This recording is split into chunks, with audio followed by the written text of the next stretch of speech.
Everyone here is in business, and there's a problem that all businesses have. We're in the most competitive environment we've ever been in. We went from, 500 million people being online to a couple billion people being online, and in the next 4 years, they're saying we're going to have 3 billion more online. That means this entire world is a bigger market. If you're the person that adds more value, it also means you're going to have more competitors than you've ever seen in your life. How many think the economic world that we're in today is going to stay the way it is? Raise your hand. How many think that the economic environment is going to go through seasons? We're going to have some more ups and downs as we adjust to what's happening in the world here. Say I. Well, then if we know that, our goal, you and I as leaders, should be to anticipate that.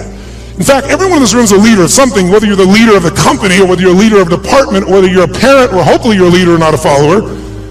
If you're a leader, you've got to exercise that skill. And so I want to talk to you about that and one of the most important skills at that. But most people don't exercise that leadership because they're dropping behind in their skill sets. And I'll give you an example of what I mean. How many of you in this room, I want an honest answer. I'd like you to yell the answer, raise your hand if you would, please. How many of you in this room have ever experienced the absolute total humiliation of playing a video game against the child? What happens when you play the child? Who always wins? Come on, who wins? Always. Why does the child always win? Is it because they're faster? Is it because they're smarter? Is it because they're stronger? No, it's because they played this game before. As a result, they have the secret to success. They know the road ahead. And if you know the road ahead, you have an incredible power called anticipation. Anticipation is the ultimate advantage. See, winners, leaders anticipate, losers react. The reason you get beat is you don't know where things are happening, so you're reacting. Reaction is always stressful. And yet so much of our life is predictable if we just were to study it, not be caught up in our day-to-day. It's predictable the challenges you're going to have in your relationships, or with your kids, or with your body, or with your job, or with your economics, or with your mother-in-law or father-in-law. These are predictable. And if you would anticipate these things and put a strategy in place, you could take it all out and have the quality of life that you deserve.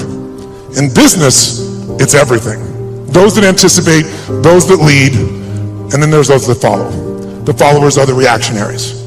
So the more we can anticipate, and you can't anticipate and lead unless you first learn how to lead yourself at a different level. And so I love to have you just see that if you and I can start to take control of our focus, and we can start to take control of the meaning of our lives and make something really that meaning that empowers us, because look, what's wrong is always available, isn't it? There's always an Ebola, a bird flu, there's always something that's going to kill the entire human race tomorrow on TV. And then there's your life. What's wrong is always available, and so is what's right. And you have to take control of that focus, because otherwise you become the follower and you get to live your life. Even though you're a smart person, we're all smart, but it's easy to get led astray by everybody else's focus, isn't it? And then all of a sudden let them create the meaning for us. And then all of a sudden we're settling for a life far less than what we desire or deserve. So my approach is really simple. My approach is to say, let's you and I, just for a few little time we have here, because if you get fully engaged, it's amazing what you can accomplish and do. When you're partially engaged, you get a little bit of result. When you're disengaged, we all know what you get, nothing. And we live in a society where most of us are so overwhelmed. There's so much information. We're not having any problem with information. We're drowning in information, but we're starving for wisdom. And so we got to separate it out. And so one way to separate it out is I'd like to talk to you about 3 things that can help you increase your performance and your life. Is what can increase performance for an individual or an organization. But also I'm equally obsessed about what's going to make somebody fulfilled. Because who's had this horrible experience? Who here has ever achieved your goal and then your brain said, is this all there is? And that's worse than failing. At least when you fail, your brain can say, I can figure this out and do it again a new way. But when you succeed and you're miserable, you're basically technically screwed. So what I want to make sure that you and I do is we set ourselves up to be able to win. So there's 3 things I'd like to walk you through. 1, I'd like to walk you through how to the competitive edge that's going to get you both the performance you want at the highest level and also the fulfillment you want. Because if you want to know my view, I can tell you there's 2 master lessons in life. Lesson 1 is the science of achievement. If you want an extraordinary life, if you want a magnificent life, which by my definition has nothing to do with me, it's life on your terms. What are your thoughts around courage? How do people get the courage to play the long game? It's not the long game, it's the infinite game. Because a long game could be 5 years, right? True. Yeah, this is forever. How do people build that? Everything that we're talking about in the infinite game is really, really, really, really hard. It is so much easier to build a company based on short-term ambitions than it is an infinite cause. It just is, right? It's also fun, right? Until it's not. Less inspiring, but sometimes fun, right? Hitting a goal feels good, right? It's much easier to just hire and fire people frequently, hire fast, fire fast, as to hiring slowly and firing slowly because we try and take care of our people as best we can. It's hard to build teams. All of that stuff we talked about leadership, like what am I supposed to do to build a trusting team? Well, I wish I could give you a list of 5 things. It's really, really hard to be a parent. It's much easier to be an uncle or an aunt or not have kids, right?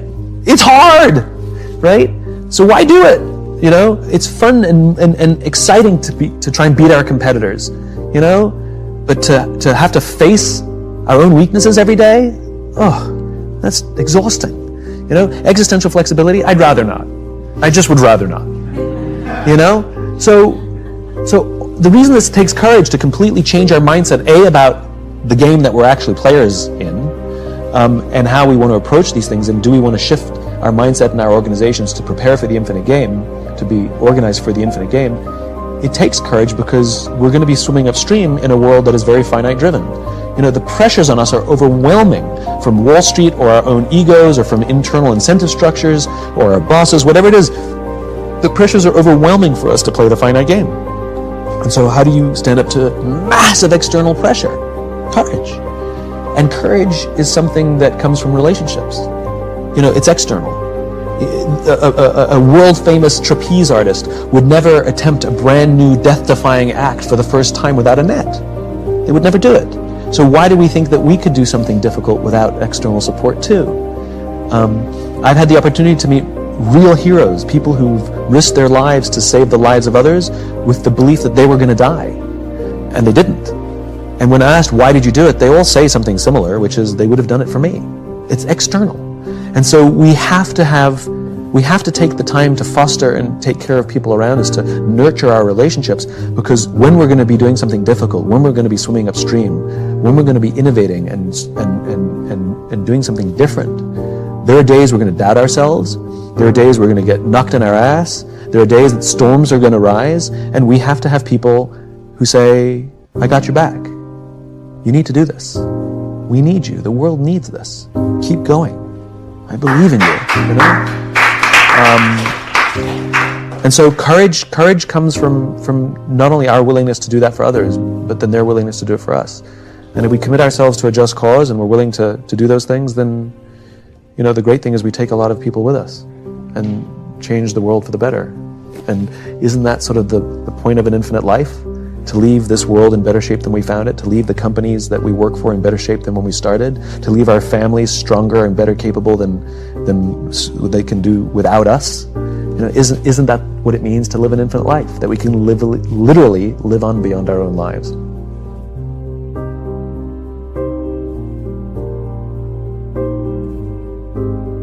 Succeed in life, there's 3 things there: vision, consistency, and hard work.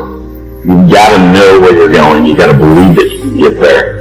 You don't realize your dreams are so important because your DNA, who you are as a person, is wrapped up in your dreams. No matter what happens, you will not quit, because quitting is not an option, because you have a why, you have a passion, you have a purpose. I have a dream.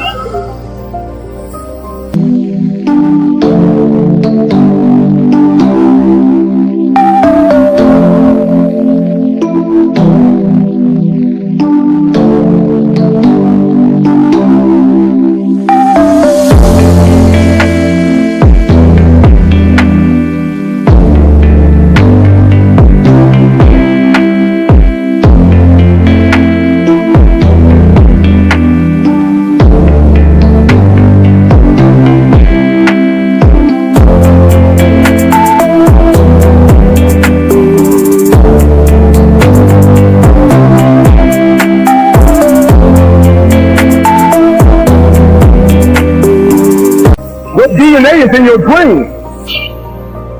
To change the story that you've written in your head for the last 2-3 decades.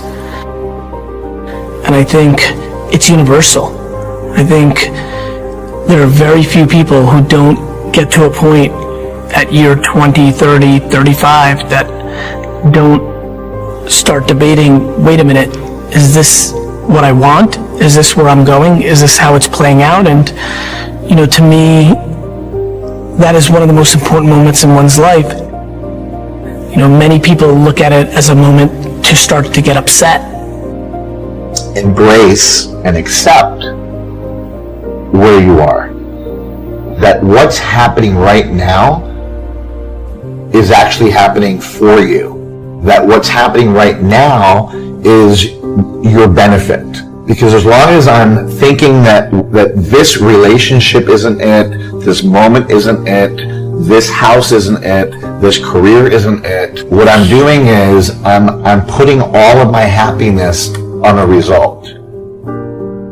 Me being grateful for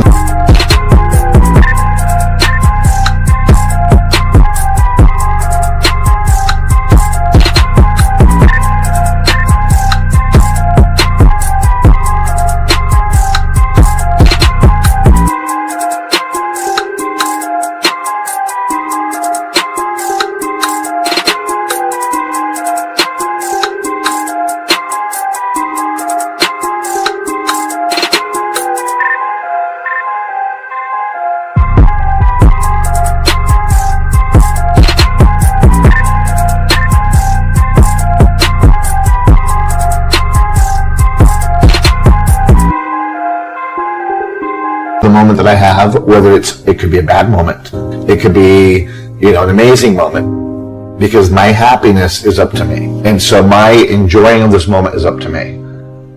When Tony was sharing what she was sharing, Jill, both of them got dealt with people taking advantage of them when they was little. Listen to me, man. I know you suffering.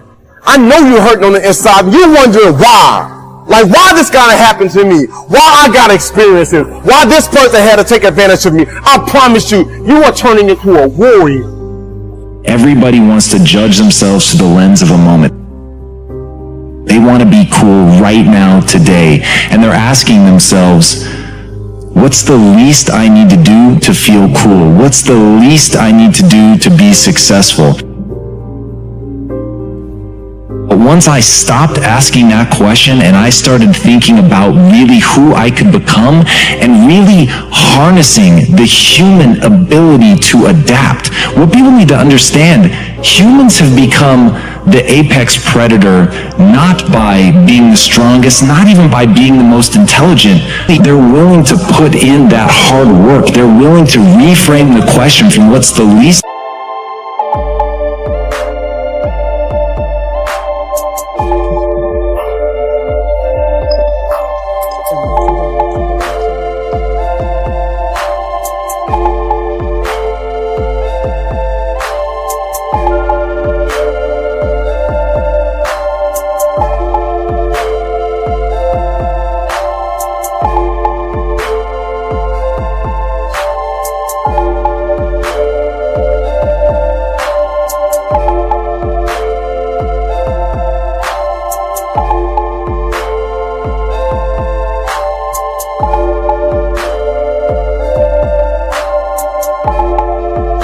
I can do to what's the most I can bear. And when you're looking at yourself on that long timeline, when you're saying, what can I accomplish over the next 10 years? What is the amount of suffering and back-breaking work that I'm willing to put in and endure in order to become something extraordinary? That's the key, is you actually have to perform. One shot as far as we know it. This is all we have got, so why waste it? You want to leave a mark. You want to leave a legacy. You want your name to continue on the lips of others for years to come. You want to clock your card in proud of what you achieved, happy with the decisions you made, and with the knowledge that you left the earth in a better way than you found it. For those that want to go to the next level in life, I'm going to lay out 3 things for you today. And if you align every thought, every word you speak, and every action you take with these 3,